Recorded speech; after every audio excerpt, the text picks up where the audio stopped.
Olá, clientes e amigos. Para quem não me conhece, meu nome é Bruno Maidel, sou advogado militante no litoral do Paraná e, dando continuidade à nossa série semanal de esclarecimentos jurídicos, vamos tratar hoje sobre alimentos, a conhecida pensão alimentícia. Não vamos tratar aqui hoje sobre os alimentos que os filhos são obrigados a pagar aos pais e nem de que os cônjuges passam a ser obrigados a pagar após o divórcio, mas tão somente dos alimentos em que os pais são obrigados a pagar aos filhos. Esses alimentos, quando da fixação, são regidos pela necessidade do filho em recebê-los, pela possibilidade do pai em pagá-los e pela proporcionalidade na fixação desse valor. Para que um pai seja obrigado a pagar alimentos aos filhos, é necessária a interposição de uma ação judicial, para que um juiz determine, fixe esses alimentos.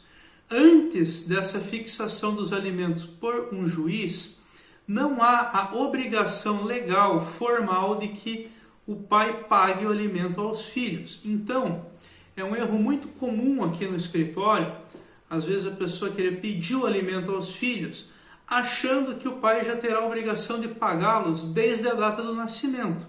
Essa obrigação só passa a existir a partir do momento que há uma decisão judicial fixando os alimentos. Então, aquele pai que tem a guarda dos filhos e passa anos sem fazer o pedido judicial de fixação dos alimentos, infelizmente, mais para frente, no caso de um litígio, não vai poder exigir esses valores enquanto não for ajuizada a demanda.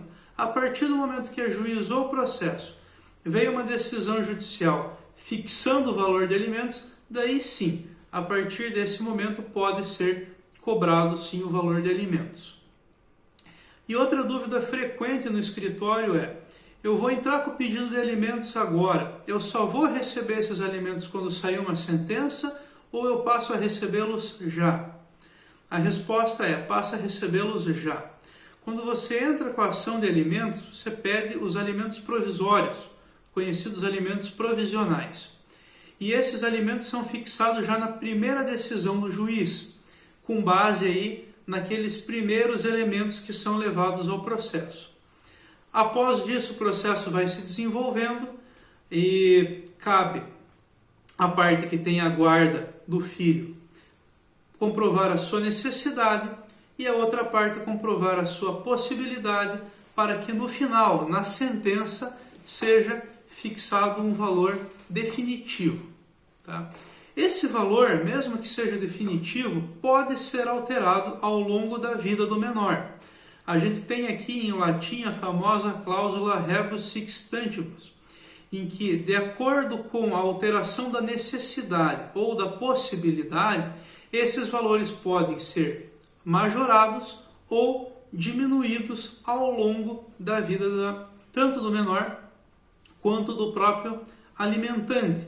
Isso pode surgir por um desemprego, por uma alteração do emprego, pelo surgimento de uma doença, pelo surgimento de N fatores que possam aumentar ou diminuir a necessidade do menor de receber alimentos ou aumentar ou diminuir a possibilidade do alimentante em prestar esses alimentos, certo? E aqui vem outra dúvida. O pai que paga o plano de saúde ou tem o filho como dependente no seu plano de saúde, esse valor é abatido dos alimentos? E a resposta é não. É uma liberalidade do pai incluir o filho no seu plano de saúde, na sua lista de dependentes.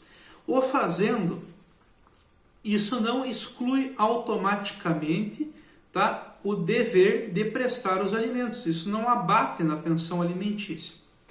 Mas, se de comum acordo o alimentante e o prestador do alimentos pactuarem que esses alimentos podem ser prestados in natura, ou seja, que ao invés de pagar um valor de pensão alimentícia, vai ser pago o plano de saúde ou a mensalidade escolar ou a realização de compras com alimentos, enfim, se isso for pactuado de comum acordo, há a possibilidade sim da prestação dos alimentos em natura e não em dinheiro em espécie. Outra dúvida frequente é: havendo guarda compartilhada, o pai permanece tendo a obrigação de pagar alimentos? Sim, permanece, porque mesmo na guarda compartilhada há um local de moradia fixa e presume-se que nesse local de moradia fixa vão ser gastos, vai haver os gastos mais frequentes do menor, do alimentante. Então, há sim a obrigação de pagamento de pensão alimentícia, mesmo no caso de guarda compartilhada.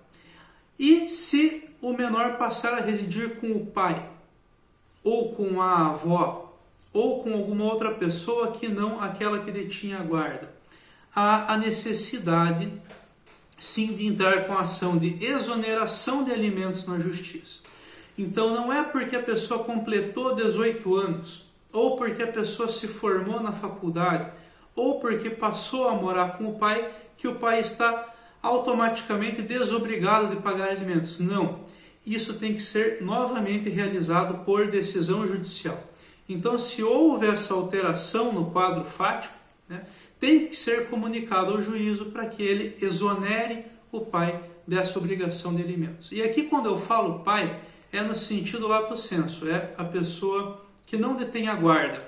Há sim casos de menores que residem com o pai e a obrigação de pagamento de alimentos passa a ser da mãe, certo?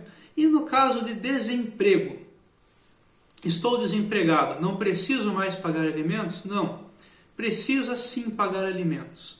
Não é porque você está desempregado que o seu filho não precisa mais comer, que o seu filho não precisa mais se manter. O pai vai ter que sim procurar meios de custear o sustento dos seus filhos. Isso aconteceria se você estivesse casado, morando com seus filhos, da mesma forma acontece estando separado. É a sua prole, é a sua obrigação, o seu sustento para com ela. Se não realizar, surgirá aí a necessidade de alimentos avoengos, os alimentos pagos pelos avós. Quando o pai não tem a possibilidade de pagar alimentos, é executado e não tem, fica comprovado no processo que não tem como pagá-los, a obrigação passa a ser dos avós, certo? Inclusive, a execução dos alimentos também pode ser feita de duas maneiras. Pode ser feita a cobrança dos 3 últimos meses, a partir do primeiro mês de atraso, sob pena de prisão. Essa prisão pode ser de 30 a 90 dias, ou pode ser cobrados valores ainda mais atrasados, do 4º mês para trás, até o prazo prescricional de 5 anos, sob pena de expropriação de bens. Isso é uma faculdade, vai ser escolhida pelo menor, pelo seu representante, no momento da cobrança, tá certo? Inclusive, essa cobrança pode ser realizada também sobre aqueles alimentos provisórios, que são cobrados enquanto o processo ainda está em andamento, tá certo? O tema dos alimentos é um tema muito rico, tem muitos detalhes. O vídeo aqui foi mais ou menos para esclarecer dúvidas frequentes na questão dos alimentos, e para mais questões nos colocamos à disposição e orientamos sempre a procura pelo seu advogado. Para mais esclarecimentos jurídicos, deixamos aqui à disposição o nosso canal. Peço que curta o conteúdo, se inscreva no canal, compartilhe os nossos vídeos e estamos à disposição. Um abraço.